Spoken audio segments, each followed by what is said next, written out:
right, say what up, fam? What up, fam? Ready? Wait, no, do 1, 2, 3. Ready? 1, 2, 3. What up, fam?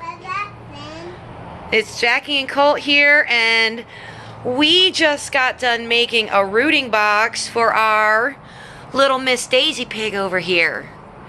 And that is the whole thing that we're doing today. Is I'm actually going to tell you how to make a rooting box at home with things that you may already have at your house, or if you have to buy some supplies, it'd be very inexpensive for you to make. So if you are new to Potbelly pigs, you know, this will be really, honestly, I just made mine today. I've only had her for about maybe a week and a half, and I wish I had made it sooner. All right, enough hay, buddy. All right, no more hay, okay? Because we got other things we're going to sprinkle in there.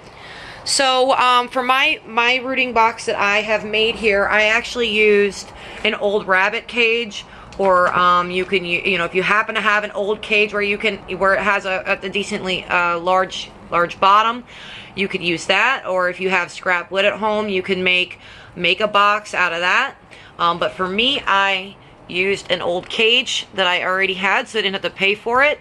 As you can see here, there is the top to that cage, so I just took the top off and used the bottom.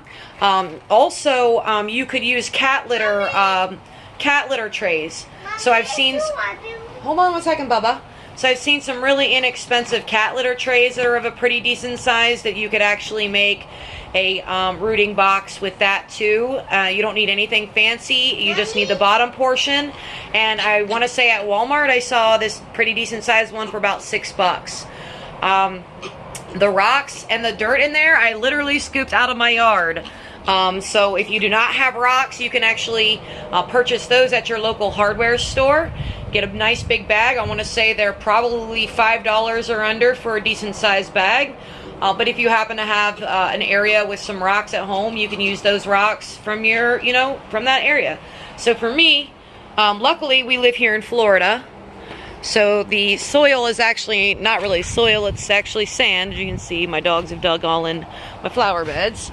But this is the area where I took the rocks. So I happen to have a little spot over here, kind of out of the, that's not part of my little, like my, you know, my actual walkway here. And I've just kind of dug up some of that sand, and I got some of the plants, you know, like the grass and the weeds that were, you know, part of this area, and just kind of threw them in there. And she likes it. So I've got a combination of rocks, sand, and a little bit of plants. So what we like to do here, she's actually been already having at it for about an hour now, so she's a little bit, I want to say she's probably bored with it now. She's so cute, right, Daisy? Say hi. Hi. Say hi. Daisy. Hey. Say hi. Saying hi to y'all. She's so cute. She's learned a couple tricks. We've had her, like I said, I think about a week and a half now. Yeah. She's pretty good. She already comes to me when I call her. And she's learned how to spin. So let's see if we can get her to do this. Daisy. Daisy. Daisy. Daisy. Spin. Hey, come here. Hey. Hey. Daisy. Spin.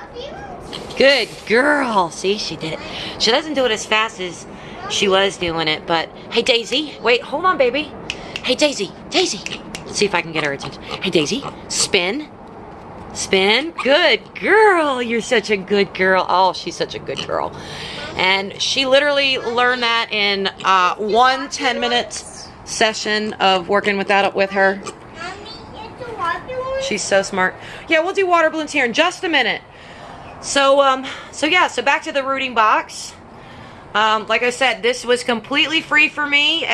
You know, if you have to buy supplies, you may have to do a combination of buying some. You may have some, but we just got a nice little thin layer of some smaller rocks and some soil, and like I said, some little plants. We sprinkled some little mealworms in there and kind of raked it over, so she's got a hunt for it and she loves it. We sprinkled a little bit of Timothy hay. You can get that at your local pet store, Walmart, whatever. But we sprinkled in some Timothy hay up in there. And now we're actually going to take our pig feed as well. So she has a little bit of a variety of some things. And we're actually going to sprinkle a little bit of her, just her actual pig food. You want to sprinkle some in? Her pig food in there. That way she's got a little variety going on. Gives her something to do, something to hunt for.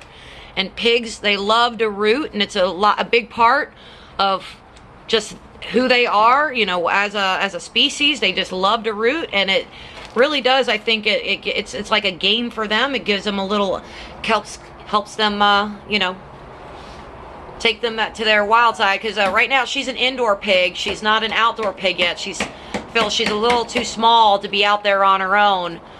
We got some holes in our fences, or some gaps in our fences underneath the fence, and I feel like she might squeeze under pretty quick.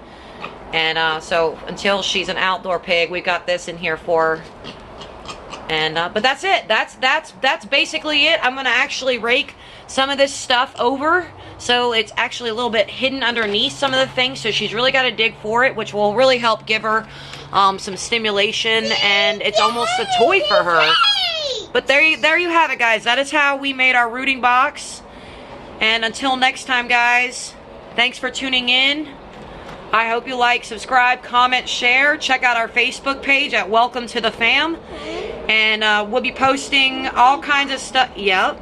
We'll be posting more videos as we grow with our pig and learning with our pig. And we'll be sharing that with you.